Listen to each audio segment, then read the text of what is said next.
These are the tools and materials I quite like to use during my macrame projects. You'll need some scissors, preferably quite a pair of sharp scissors with a very fine point that will help you to get into the hard to reach places when you finish your project, to trim them all off as neatly and closely as possible. You'll need findings and a pair of pliers to attach the findings with, so a pair of chain nose pliers would work really well for that. Needles are quite an essential part of my projects. I couldn't actually work without them because they help to pin down your project, to create crisp corners. And you've got two types here. You've got the thicker T-pins, which work well with your thicker 0.9mm lawn cord. You've got your pins, just the normal sewing pins, which work really well with the thinner lawn cords. And then obviously a needle, which you'll be using to, if you are creating a stone bezel, I'm using a needle to actually thread on those cords and attach them to the bezel, to the stone. And also lastly, it really is quite useful to have a pin available when you have bad knots that you need to undo, and a pin just makes it easier to unpick them all.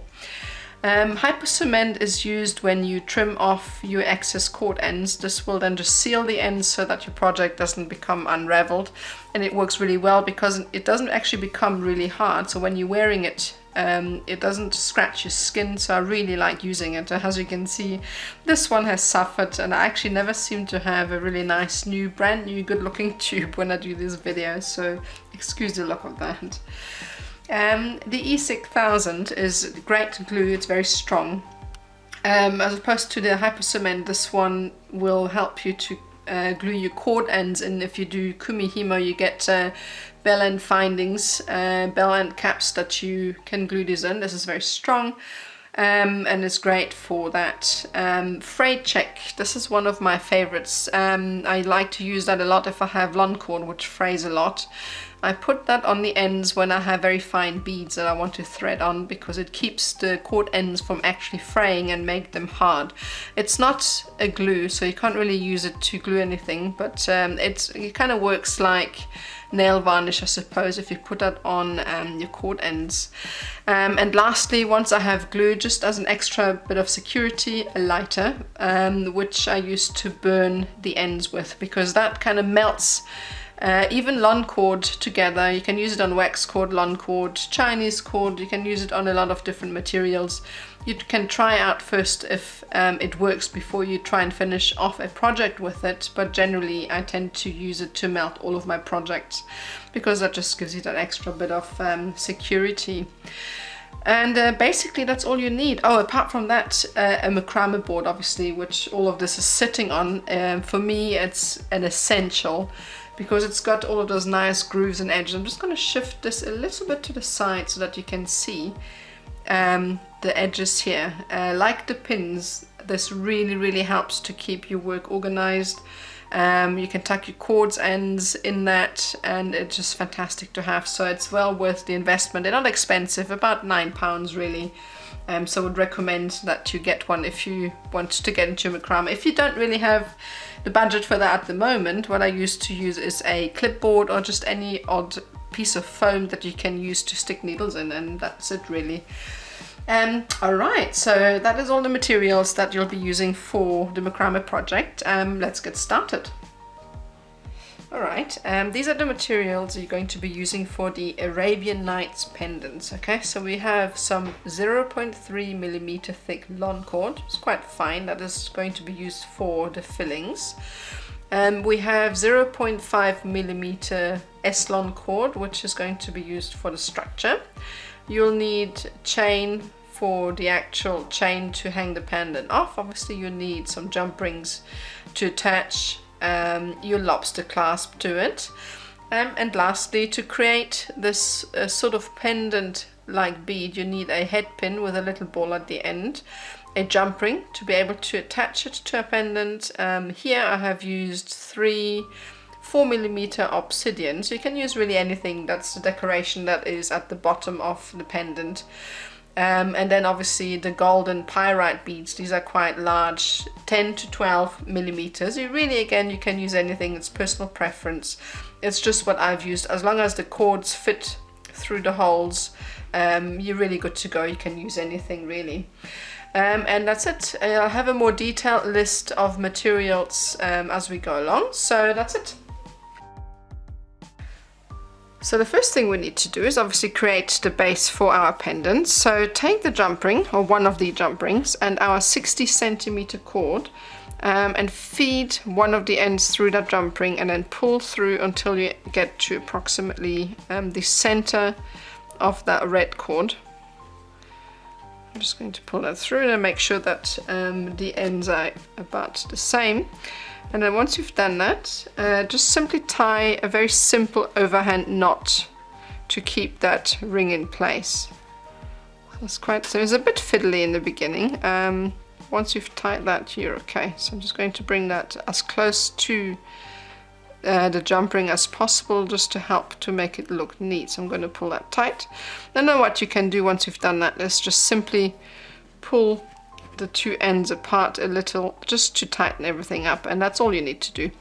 So once we've done that, take a needle and pin that to your macrame board, and that will just help you to keep everything in place. And these are the two base cords created. Okay, so I'm going to just tuck these into my board, and then the next thing we need to do is take one of your 7 centimeter cords. What we'll do is we'll be attaching this cord, or all of the 70 centimeter cords, to these two base cords. Okay, so approximately find the midpoint of those two cords as well, because we're going to have equal lengths out towards the right and another equal lengths out towards the left.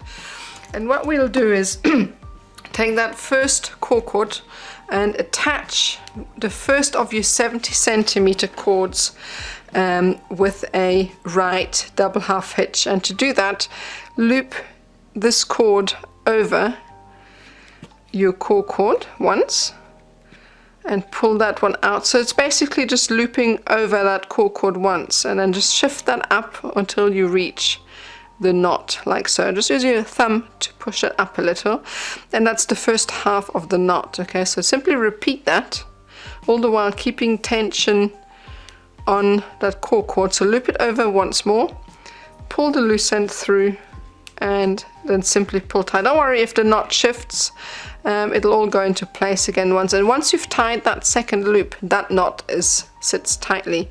Once you're done with the first cord, tuck it away into your macrame board, and then repeat the very same process with the next cord. So again, same thing, loop it in a clockwise motion over your cord. Sorry, you can't really see. Loop it in a clockwise motion, pull the end through the loop, and simply pull tight, and repeat. That's it.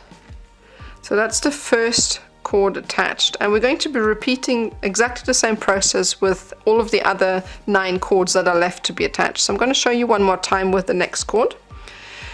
So grab the next cord and just repeat the very same process. So cord comes across, bring it over, and you will then just attach it with a right double half hitch. So over the cord, pull tight, and to complete the knot, simply repeat. So this is different from your normal lark's head knot, in that you have one cord coming out to the left and one cord coming out to the right. Okay, and again, as before, just attach this cord to the second cord in the exactly same manner. Just make sure that there's no gap in between those cords so that it looks nice and tidy. And that's it. And as I said, you will just repeat doing this until all of the cords are attached.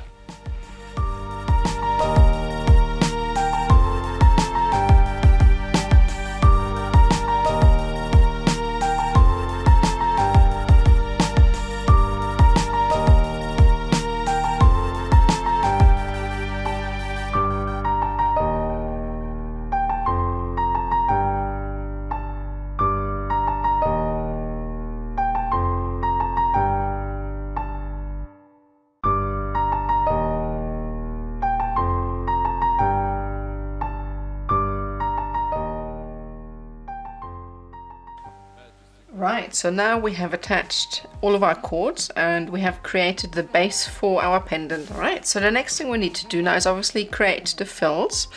And what we're going to do next is release all of the cords on the left here. I'm going to start, I'm not going to do anything on the right for now. I'm just releasing everything here, and we will take that very first cord from the top. I'm just going to tuck it in, and you will now take one of your black cords, the one that is 60 centimeters, the longest cord that we have, and we're going to fold that in half, like so. And make sure that the ends are the same length, and then take the end with a loop and feed it underneath that very first cord, and then fold that loop towards you and bring through the two loose ends like so. And that will then just attach that very fine black cord. And what we need to do is spread out those two cords to make the knot a little bigger. So loop one length over that red cord and bring it through the loop and pull tight, and then do exactly the same on the other side. So go in a clockwise motion, bring the end through that loop and simply pull tight, and that will then attach that black cord to that red one. And then just take that cord and tuck it into your macrame board, which gives you a little bit more control over what you're doing. Alright, so what we need to do next is attach this black cord to the remaining red cord. So we're going to go one red cord at a time. So take the next red cord in line and take the very first innermost cord, the black one, and attach it to that next red cord with a left double half hitch, and that will go like this. So you go in a anti-clockwise motion, pull the end through the loop like so, and pull that tight. Make sure that it's nice and close to that spine we have created, and then just simply repeat once more to complete that knot. Okay, going to do the same thing one more time with the other cord. So it is a anti-clockwise motion through the loop, pull tight and repeat.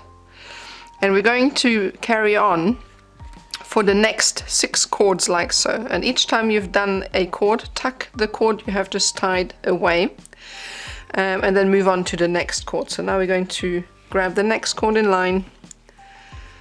I'm just going to move this out and repeat that process. So you would just take the first cord. It does get a bit fiddly again because the cords are quite fine, and then repeat that very same process. So you would loop that over and pull tight, set aside, and repeat with a second black cord. There we go. Tuck that out of the way, move on to the next red cord and repeat. So now we're going to be doing this until we get to the 6th one, and then we're going to reduce the knots because we want to narrow everything down and come to a point. So this is now the 5th. Alright, and just make sure that the knots are nice and tight and that they are quite nice and tidy. If they are not, then it shows in your work later on. I'd rather undo a knot that doesn't sit right straight away, and just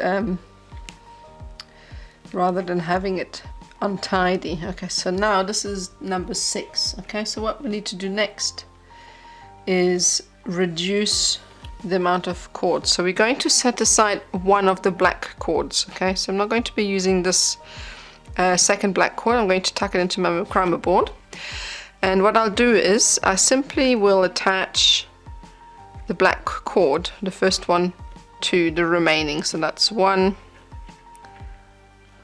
and 2, and then set aside the red cord. So we're going to carry on exactly in the same fashion as we have before, with just one black cord.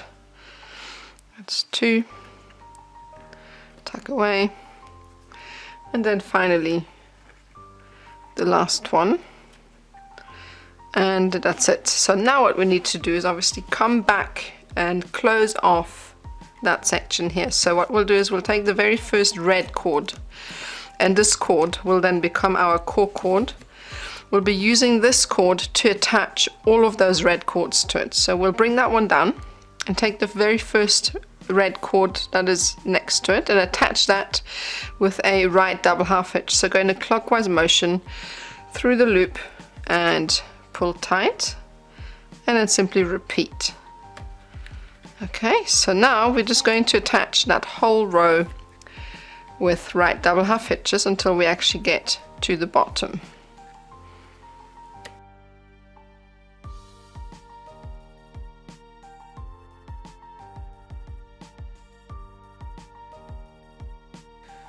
Okay, so now we have attached all of the cords. I'm just going to quickly recap what we've done. All right, so we have attached our black lawn cord here with a like I said knot and then a single hitch on either side, and we have tied 2 black cords on the first, second, third, fourth, fifth and 6th cord, and then on the remaining 1, 2, 3, 4 cords we have only attached 1 black cord, and that's what we've done so far. And what we're left to do with now is release that second center cord and attach it to the center cord that's coming out of our first row that we have just created, with a right double half hitch like so. And then this will close off the row. So now next thing we need to do is create the second row. So to do this, we're going to be setting aside the very first red cord because we're not going to use this again. The aim of this pattern is to bring the bottom to a small fine point. So each time we create a new row, we are going to have to set aside the first red cord in line. And then the next thing we're going to be doing is bring up those 2 black cords that we have used for the previous fill, and we're going to be reusing these 2 cords to create the next fill. There's no reason why we can't do this. It's just a waste of material. There's quite a long length of cord here, and you can just reuse it rather than cutting off you know, a new cord from your lawn cord, which is actually quite expensive, so that saves in material. So to do this, set aside the remaining red cords and just take the first one in line and take the very first black cord that we have set aside and attach it to that red cord with a left double half hitch. So loop that cord over your core cord in a anti-clockwise motion and then simply pull that tight, and that is the first half of that knot, and then repeat the same thing. So that's a left double half hitch and then simply pull tight, and that brings the cord back in line so we can be using it again. And then do the same with the second black cord. That just simply brings it back up. So repeat and simply attach. And it's as simple as that. And from now on we're going to repeat what we have done with the first row. So move on to the next red cord, and we're going to be tying again 6 rows with the 2 black cords.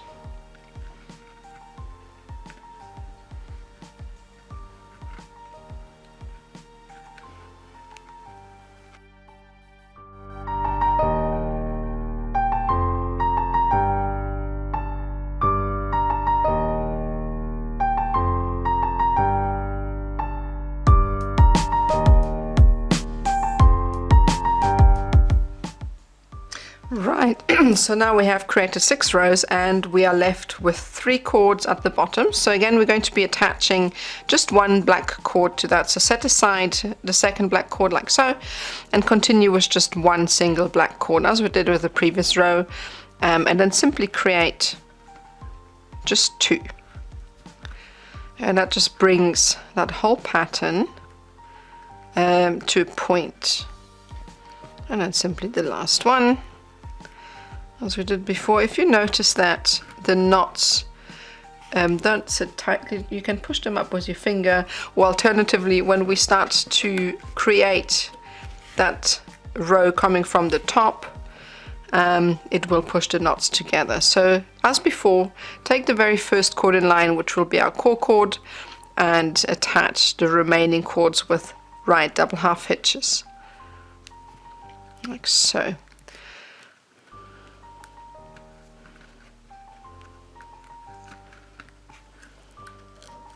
And always tuck away your cords. That helps with tension and also to keep your workspace neat and tidy.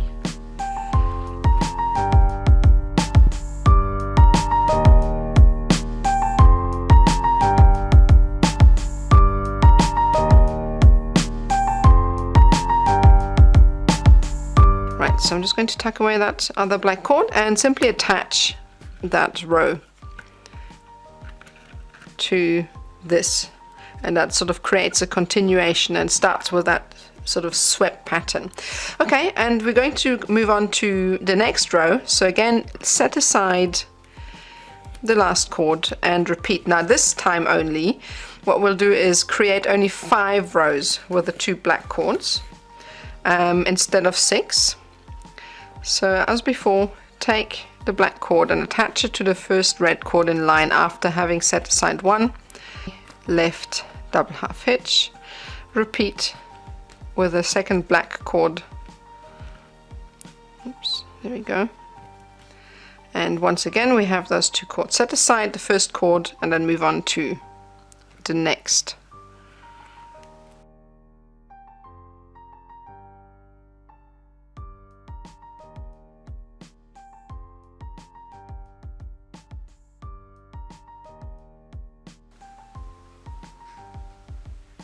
Okay, so now we have 5 rows. As before, set aside one of the black cords and just carry on with the second. So it is again just 1 row of double half hitches with 1 black cord. The pattern is very repetitive. It's just a matter of actually reducing the rows as you go down and also reduce the amount of cords that you have from the top. So it really is very easy. You just have to repeat yourself, and then once you've done that, that's all you have to do. So again, take the very first cord in line, bring it down, and this will then be your core cord, and just as before, attach all of the remaining cords with right double half hitches.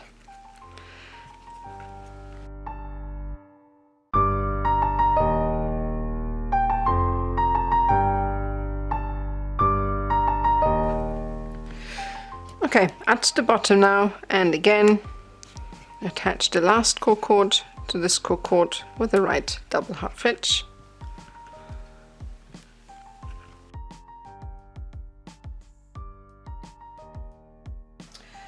Okay, so now from here on the pattern is just going to repeat itself. So I will just continue to tie this until I get to the section where you are left with only 2. So for example, the way we've done it is with each new row we have set aside the very first red cord in line, and we have also taken away one of the rows that has 2 black cords attached. So for example, in the first fill we had 6 rows with 2 black cords and then 3 rows with just 1. In the next one it was also 6, but then in the third it was 5. In the fourth it's going to be 4, in the fifth it's going to be 3, in the sixth it's going to be 2, and so forth, until you actually get to a section where it's so narrow that you are only able to attach a single black cord. Once I get to that stage, then I will take it from there and will show you how to carry on the pendant from there. Right, so now we have arrived at the section where we are left with just 1 single cord, and the principle is exactly the same here. So all you would do is attach 1 single black cord, and you would continue this pattern until you get to the end with no cord left. So I'm just going to demonstrate the first few. So you'd set aside one of the black cords that you're not going to use again, and then simply attach the black cord, 1 single one, and then tuck that away, move on to the next one. It's exactly the same, and you'd carry on until you have run out of cords to attach it to.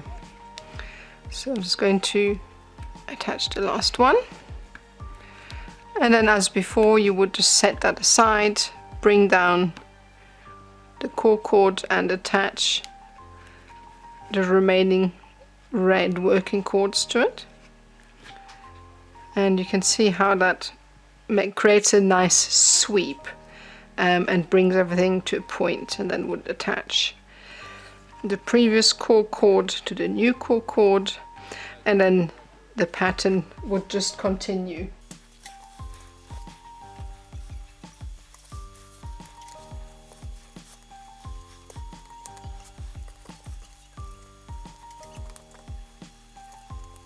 So now we have finished off the right hand side section, so we're going to move over on the left hand side, and the only difference here really is that when we have been tying the rows on the right hand side here, these were tied using right double half hitches, and what we're going to be using on the left hand side is left double half hitches, and that really is the only difference. Apart from that, everything is an exact mirror image of the side. So what I'll do is I'll quickly show you how to start off and how to tie a row of left double half hitches, and then from then on we are just going to repeat the pattern, and then I will continue the pattern from the bottom onwards.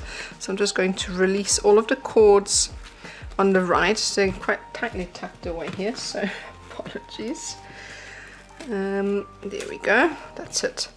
And we're going to be starting again with the first cord in line. Set aside all of the others and take the black cord, and as before, just simply attach it with a lark's head knot. So loop it under your core cord, bring it towards you, and as before, just bring the two ends through that loop, and then also loop the right hand side over and bring the cord end through the loop, and then repeat on the other side,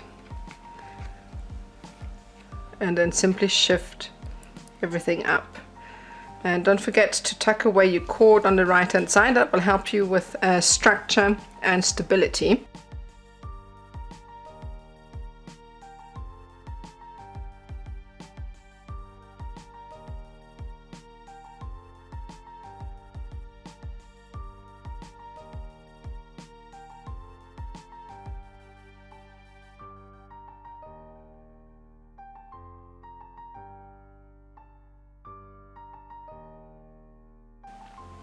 Alright, so now we have tied our 6 rows, and as before, the next 4 cords, actually I should have said 4 earlier, I said 3, but it's actually 4.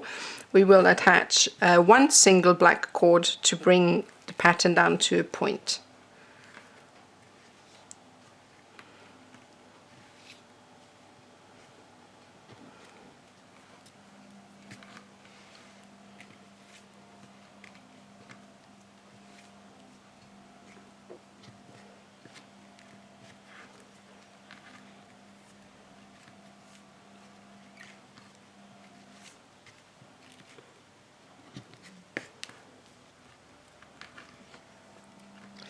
Okay, so now we are at the bottom, and as before we need to bring down the very first red cord as our core, so I'm just going to release it. And the process is exactly the same as on the other side. We'll be attaching all of the following red cords, this time just with a left double half hitch. The only difference here is because we're knotting from left to right essentially.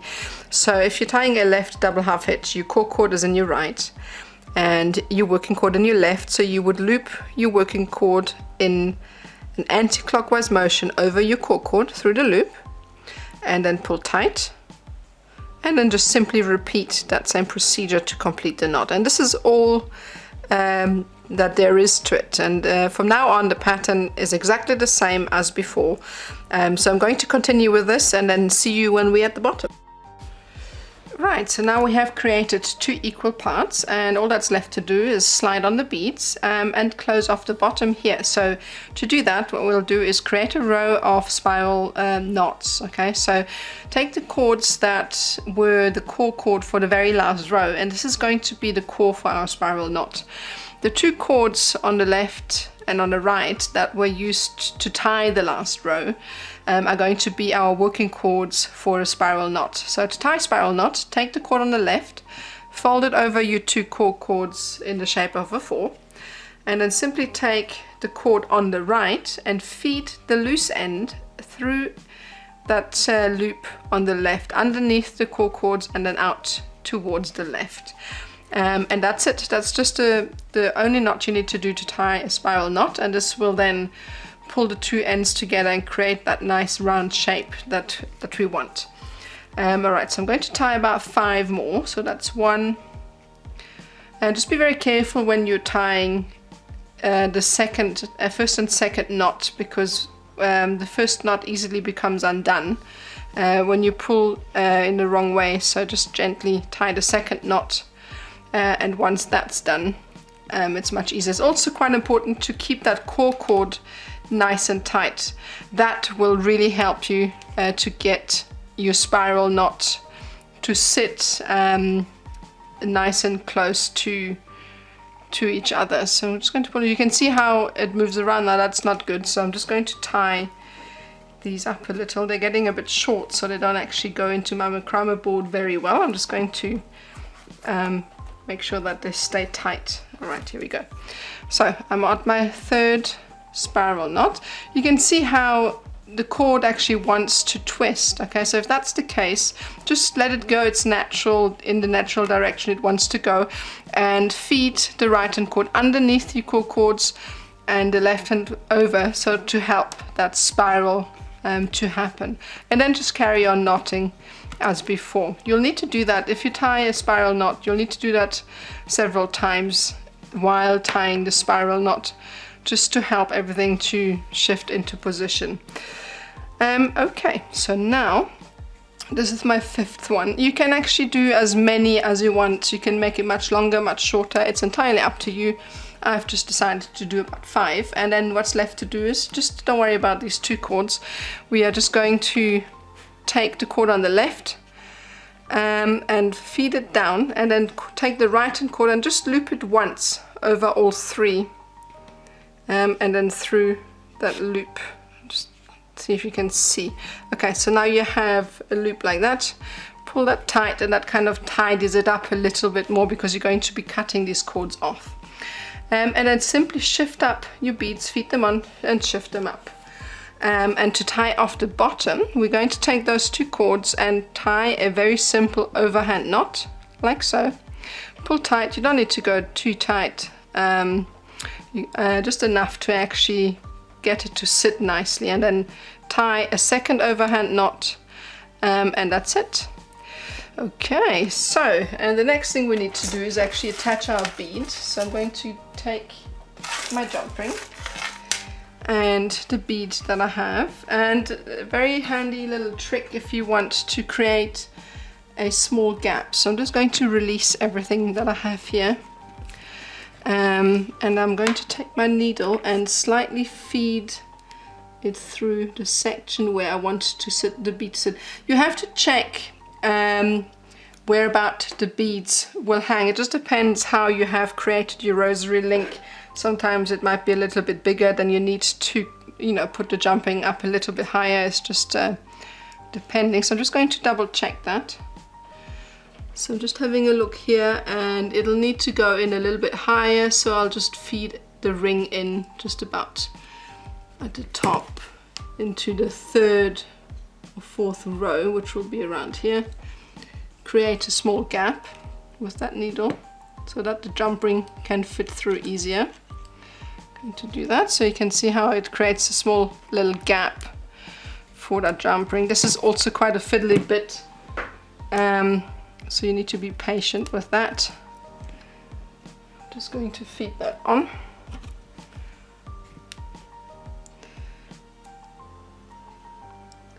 Through that gap that we have just created. There we go.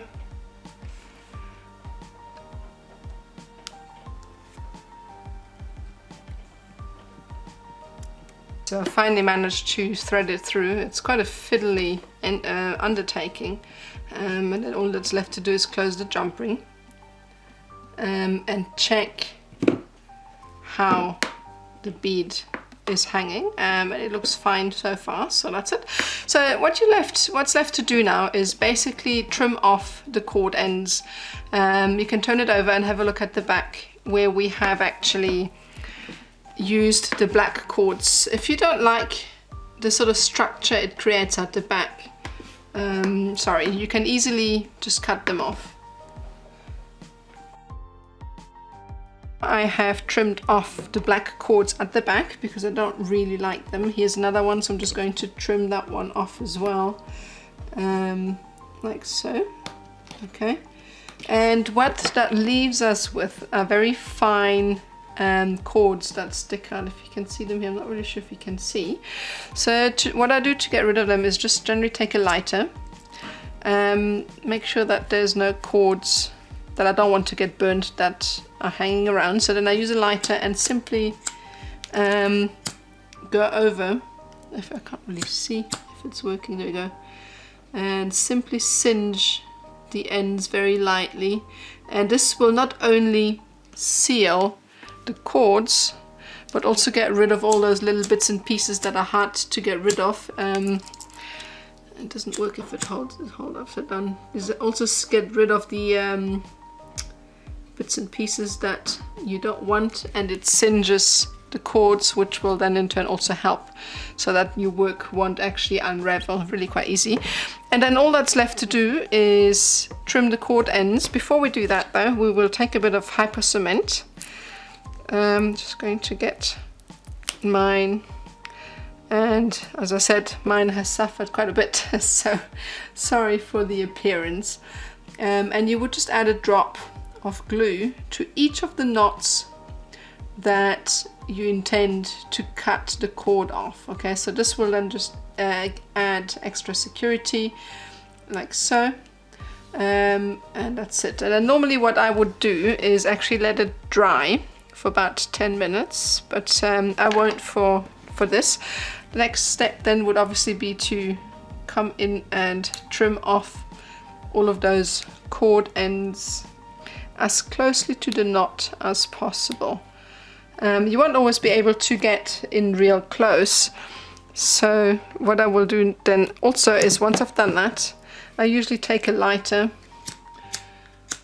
and burn that end just a very slight bit, like so, and then form it with my finger, like so, and this then creates a very smooth look, like so. And that's it. And the only thing that's left to do is assemble your chain with your clasp and feed it through your jump ring, and then simply enjoy your necklace. That's it. And you can really build out this design. There's so much you can do with that. You can use thicker cord, make a much bigger pendant, like a statement look. You could use the cords that are coming out of the ends here to perhaps add like a neck piece. There really is a lot you can do with this design. You can make earrings out of that, or can make a suite. So it's entirely up to you. So this is just really the basics, and you can do what you like with it. And that's it for me. I really hope that you enjoyed this tutorial. Thank you very much again for the purchase, and that's it for me.